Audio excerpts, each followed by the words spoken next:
Hi guys, in this video I thought I would take you shopping at this store called Butter that they have in Korea. And this video is kind of old, but I checked online and it looks like this store is still around. I'll link the website in the description box if you guys are interested in checking them out. But I thought they had a lot of cute home goods here, so if you're moving to Seoul and you're getting an apartment, then this would probably be a good place to come to just get cute decorations or housewares. And the prices here were really reasonable, so I highly recommend this store.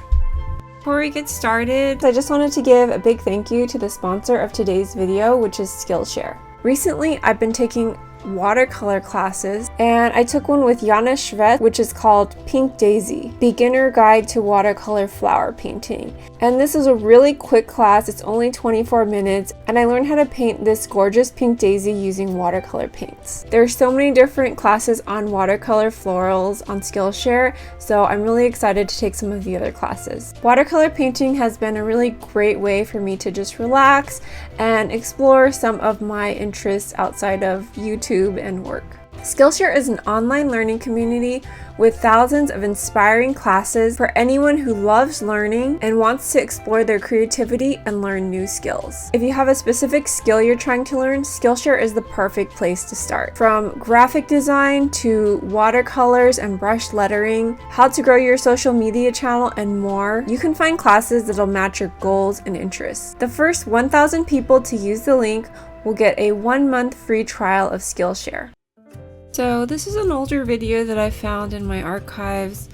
I recorded it before the pandemic, which is why we're not wearing masks in here. But as I was looking back on this footage, it kind of reminded me of the kind of stores that I would go to when I first moved to New York. So I'm from California and I always wanted to live in New York. When I was in high school, I took a trip there with my classmates, and it was a school trip, but it just left such a big impression on me. It just seemed like such an amazing place, and I knew that I had to live there one day. And I went to college in California, and then I applied for graduate school in many places, and I got into school in New York that was very good. So I took that opportunity and I moved there, but I didn't know anybody. I had a cousin who lived in New York, but we weren't that close, and so I really had no friends.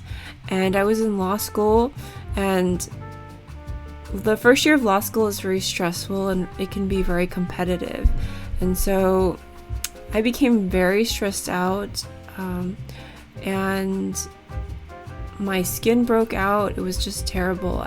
I didn't have bad acne as a teenager, and so for the first time in my life I was in my early 20s and I had this terrible acne, and it was from stress, and it was hard for me to make friends. My roommate was very nice. She seemed to make friends really easily, and she would always have her friends over, and she was very inclusive, and she would invite me to things, but I still didn't really feel like I had friends there, and so I was very lonely.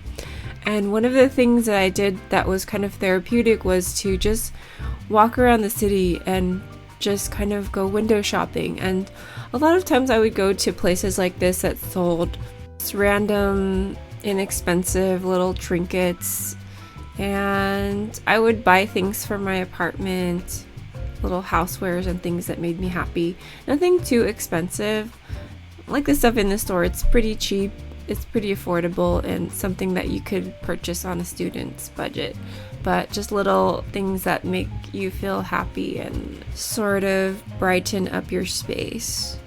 So in law school, I eventually made friends. The way that I made my first friend was that there was this girl that seemed like really nice and really approachable, and somebody who I'd like to be friends with. So after a class, I asked her for her phone number, and I ended up calling her and we hung out, and then we became really good friends. And then she moved in with my roommate and I was very close with them throughout law school. So I guess I do have a happy ending to my story. And then as for my acne, after my first year of law school, I moved back to Southern California for the summer, and I started taking a really strong acne medication, probably something that causes birth defects. So that really helped to clear up my skin, but also I was just so much happier in LA.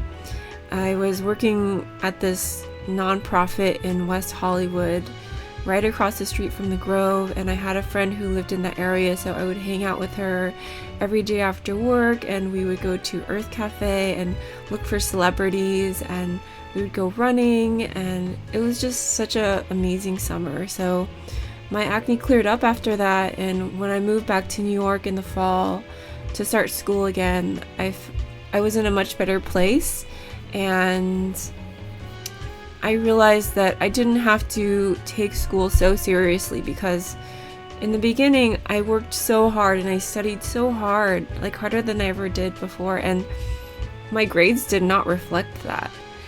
But the nice thing about law school, or at least the school I went to, was that you couldn't get a lower grade than a B, and everyone was graded on a curve. But the curve went from like a B- to an A+. So you still got a B. I mean, it wasn't a bad grade, and I was used to getting A's, so the fact that I studied so hard and didn't get an A really got to me. But then I realized that I could put in like the same amount of effort and still get the same grade. No matter how hard I studied, I would still get like a B, because that's just where the majority of the curve fell. That's how they did it. So my second year, I felt much more relaxed. I didn't work so hard in school, and I had fun, and my life improved so much. But at the same time, I see that there's so much more that I could have done in law school. I could have worked with professors and written articles and really got a jump start on my career. There are people who did really amazing and game-changing things while they were in law school and are probably in super high positions right now. But at the end of the day, I did what was right for me. Maybe I just didn't have the mental space for that kind of scholarship. I think I was still just really immature, and I wasn't thinking on that kind of higher level. And I was also going through a lot in my personal life. After I became a mother, moving to a new city was a completely different experience. I was not lonely at all. I had these two babies, just really young children that needed me so intensely that I couldn't really do anything else but take care of them, and it just fully occupied my time. But it was also nice because I had these two built-in little friends that went with me everywhere I went.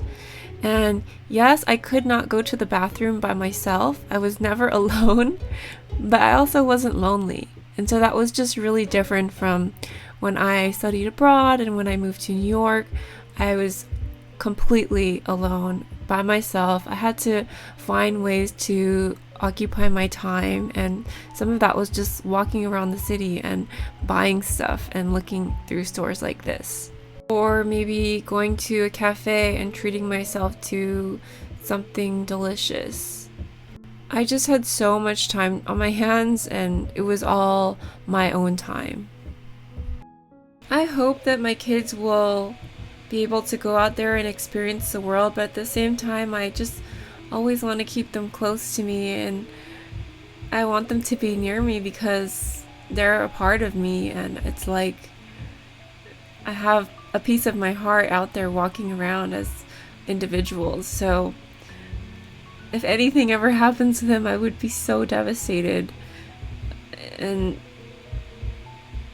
it was such an amazing experience for me to go and live on my own, to study abroad, and to move to New York. And I feel a little bit bad because I never made it back to California. I never made it back to my mom, so just knowing that that can happen makes me really sad to think about my girls moving away from me, because after you have kids, maybe when I get older I'll be lonely again, but after I had my two girls, it's like I have two new little best friends, so I never have to be lonely because there's always somebody who wants to talk to me, to tell me something, and to be with me, and to hang out with me. So having kids was just the best thing. I know my kids aren't going to be with me forever, and I sort of see it as my job to raise them in a way that they can grow up and become independent of me and learn to take care of themselves and be responsible and live on their own. But I'm really dreading that time, so I really try to cherish the time that I have with them because it goes by so quickly.